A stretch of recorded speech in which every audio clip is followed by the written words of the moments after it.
গতকালের ইউনিক ম্যাজিকটা শিখিয়ে দাও। অবশ্যই আমি গতকালের ইউনিক ম্যাজিকটা দেখাবো এবং শিখিয়েও দিব। আর এই ম্যাজিকটা করা অনেক অনেক সহজ আর এটা অনেক বেশি পাওয়ারফুল। আমি দেখাচ্ছি।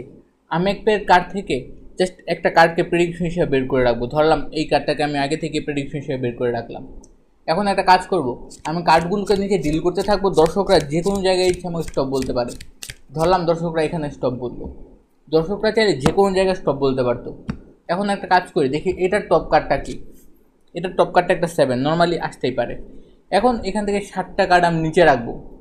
1 2 3 4 5 6 7। আচ্ছা, এখন এটার যে কার্ডটা আছে এটা হচ্ছে আরও র্যান্ডম, কিন্তু মজার বিষয় হচ্ছে এটাও একটা 7। এটার ওপরে যে কার্ডটা আছে এটা তার থেকেও বেশি র্যান্ডম, কিন্তু মজার বিষয় হচ্ছে এটাও জানি কীভাবে একটা 7, আমি জানি না। আর সব থেকে মজার বিষয় সেটা হচ্ছে আমি আগে থেকে একটা কার্ড বের করে রেখেছিলাম, আর এটাই হচ্ছে আরেকটা 7। আর এই ম্যাজিকটা চাইলে আপনিও করতে পারবেন যে কোনো কার্ড দিয়ে। আমি দেখাচ্ছি। এই ম্যাজিকটা শুরুতেই আপনাকে 4টা 7কে ডেক থেকে আগে বের করে রাখতে হবে।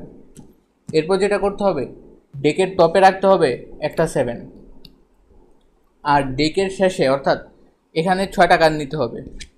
6টা কার্ড নিচে রাখতে হবে আর 2টা 7, অর্থাৎ 1 2 3 4 5 6, 6টা কার্ড, 6টা কার্ডের নিচে বাকি 2 7। আর একটা যে কোনো একটা 7কে জাস্ট ডেকের ভিতরে রাখতে হবে। এই হচ্ছে সেট আপ, অর্থাৎ ডেকের টপে একটা, আর এখানে 6টা কার্ডের নিচে 2টা, আর ডেকের ভেতরে একটা। এবার যেটা করতে হবে, ম্যাজিক দেখানোর শুরুতেই আগে একটা প্রেডিকশন বের করে রাখতে হবে।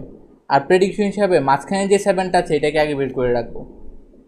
এবার দর্শককে বলবো থামতে, কিন্তু আমি আগে থেকে এখানে কয়েকটা কার্ডকে পাস করে ফেলবো। তারপর দর্শকদেরকে বলবো যে কোনো জায়গায় থামতে, যাতে 7 দুটোও নিচে চলে যায়। এখন দর্শকরা যে কোনো জায়গায় থামতে পারে। ধরলাম এখানে স্টপ বলবো। এখন বলবো এখানে সবগুলো কার্ড তো খুবই র্যান্ডম। এবার এটার টপ কার্ডটা হচ্ছে 7, যেটা আমরা আগে থেকে সেট করে রাখছিলাম। তাই এখান থেকে 7টা কার্ড নিচে রাখবো। 1 2 3 4 5 6 7। আর এভাবে অটোমেটিক্যালি এখানে একটা 7 চলে আসবে, এখানেও একটা 7 চলে আসবে। আর মজার বিষয় হচ্ছে আমরা আগে থেকে একটা কার্ড প্রেডিকশন করে রেখেছিলাম, আর এটাও 7। আর আপনি চাইলে এই ম্যাজিকটা যে কোনো কার্ড দিয়ে যে কোনো সময় করে ফেলতে পারবেন। আর এই ম্যাজিকটা করা অনেক বেশি সহজ, আর এটা অনেক অনেক পাওয়ারফুল।